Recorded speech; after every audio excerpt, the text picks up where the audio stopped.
every industry has transitioned from carbon intensive to carbon neutral or negative. Huge opportunity. And this is how we show our communities there's hope. This is a beautiful opportunity to do good, to create jobs, to make lots of money. And that's how we will change this issue into a big opportunity and eventually fix it. In the end, all big problems are never solved with one simple solution. It's going to be thousands of solutions. That's why we always say we fix climate change one startup at a time. So good luck with the pitching and the finals later, and thank you for your attention. I'm really especially delighted to be here to show Ireland's support for the Climate Launchpad regional finals. I have to say, Franz, along with I'm sure everybody in this room, I'm really happy that you failed miserably at keeping Climate Launchpad small, because if you hadn't, we wouldn't all be here today and there wouldn't be so many great ideas, so many great innovators and so much energy in the room. It's going to be a long and very productive day of competitive spirit. Even if you don't leave here with the prize today, you have already won something very significant by meeting your peers, by being here, by sharing ideas. Really, it's an opportunity to refine your idea, refine your pitch, and keep competing, keep coming back. So enjoy the day. Best of luck to all of you, and thank you so much for your attention. So I would like to invite the panelists on stage for the discussion that's about to take place. They will be moderated by Jackson Kiplagat. Please also join me on stage. I want to go to Mr. Mungai.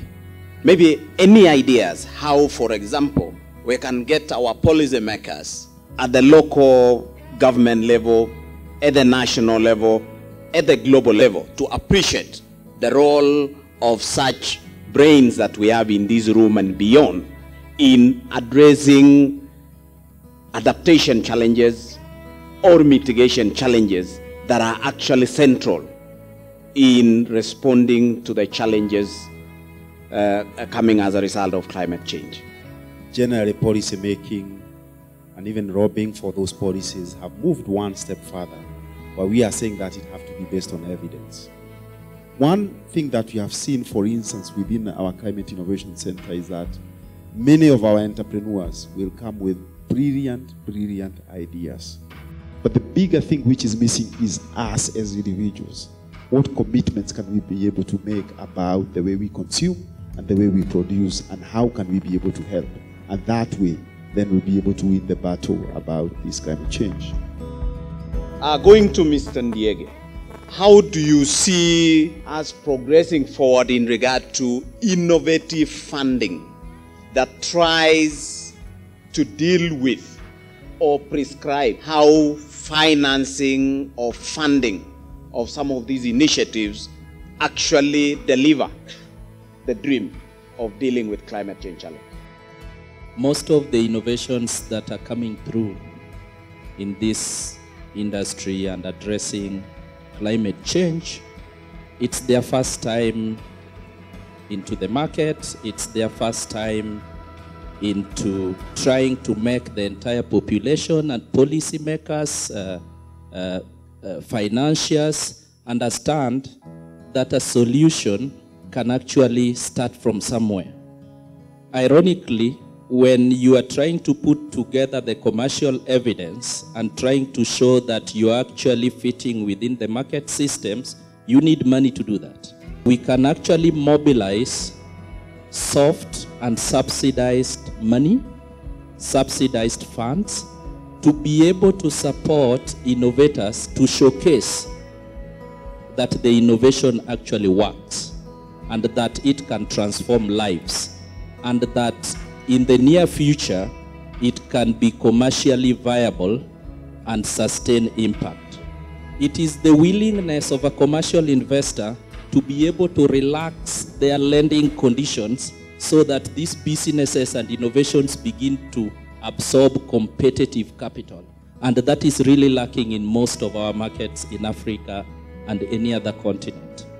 Thank you very much. As we get Greg to speak, I will be opening an opportunity for all of us on the floor to raise a few questions or make a few comments. So Greg, how do you anticipate or see the role of medium and small enterprises innovating some solutions to reaching out to the market in all this process? Whilst you're innovating on your great technology solution, find a way to develop a services business that can pay the bills for you and your team whilst you're doing your side hustle and innovating. If you're in fuels, find a way to get into the existing fuels market, build a business whilst you innovate, and use revenue as a lever and as a tool for funding. So be more resilient. Rather than trying to build a unicorn, try and build a cockroach that's hard to squish. Now, most of the time we find that young entrepreneurs or young businesses, one of the biggest issues is usually visibility and research and development. So I am kindly asking, is there a way KCIC with the rest of the guys can be able now to set up a platform whereby different individuals or different enterprises can be able to have a way to showcase what they have and can be able now to put our products through? Secondly is usually whatever you're using is not that automated or that mechanized. So do they give opportunities, or can they run with us whereby now after whatever we have done for a while, we have come up with different ways that we can be able to tweak the system? Can they be able to come in and help us now be able to create a better machine or a better operational or mechanism to be able to push forward our products? Thank you. My question goes to Mr. Mungai. In your opinion, is the private sector doing enough to engage the government to organize such forums? For example, in this forum, do you engage government representatives so that there's a consensus on the direction of climate action in the private sector in Kenya? So our first job and our first call really is to make you business people. And this is what we call business advisor. We become your consultant. We try to hold your hand, to try to help you make a bankable business plan, to help you make a financial model, to help you to assess the market, to help you also to look in terms of your technology and how favorable is that technology vis-a-vis the market. So the way to fund your startup, basically, you get your funding through your customer, not from investors. Of course, as you are smart, you hustle for every resource that you can get. So take donor money too. Of course you take it. You take government funding too. But to scale a company, you can't do it on subsidies. Thank you very much. Ladies and gentlemen, allow me to thank my distinguished panelists. Thank you very much for the great sharing. And with that, the panel discussion is closed. Thank you very much. So at this point, Mr. Mungai will announce the 8 finalists who will meet here again in the afternoon at 2 to now go head to head. So good luck to all those who will be called here, and all those who won't, please keep the journey going. The future is still looking up to you. So those are our 8 finalists. These are the people who will be pitching to all of us in the next few hours, and hopefully we'll be able to get the 3 from this group. Thank you and congratulations.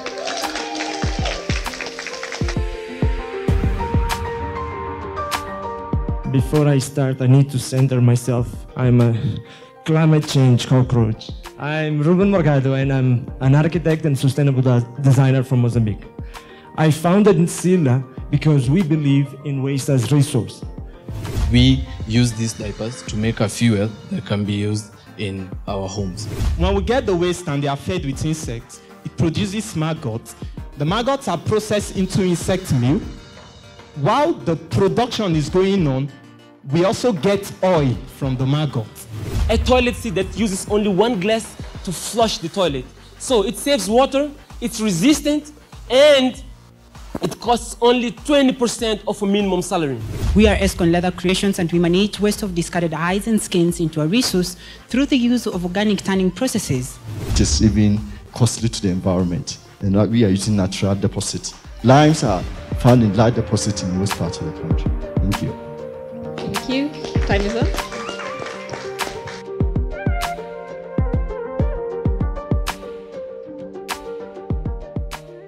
All right, thank you very much, all the presenters. It's award time, and we'll be announcing top 3 winners. For theme 1, that's circular economy. You've vencedor é LEAFY KE.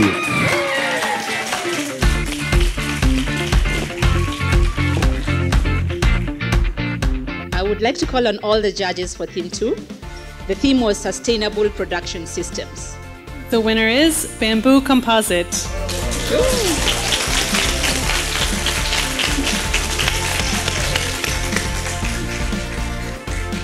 As I take the last photo, I'll call on theme 3, Urban Transition. We saw excellent presentations, but we have a winner based on the criteria, and the winner is Homeport, Nigeria.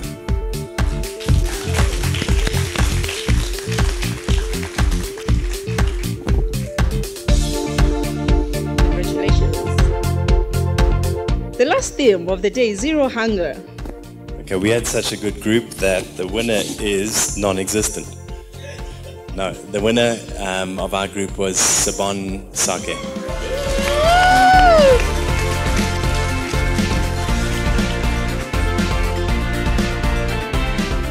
All the judges to the left, please, and then each of you will be awarded by Edward. All right, first on stage is Lisa Dohart. Yay!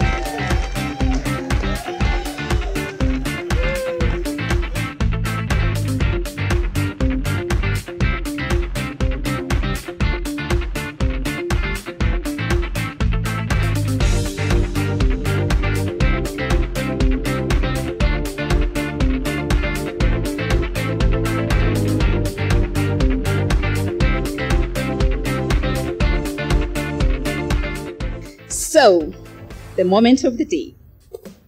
The first judge to announce the second runners-up. So, number 3, Climate Launchpad Africa Region of Finals. SUSAMATI.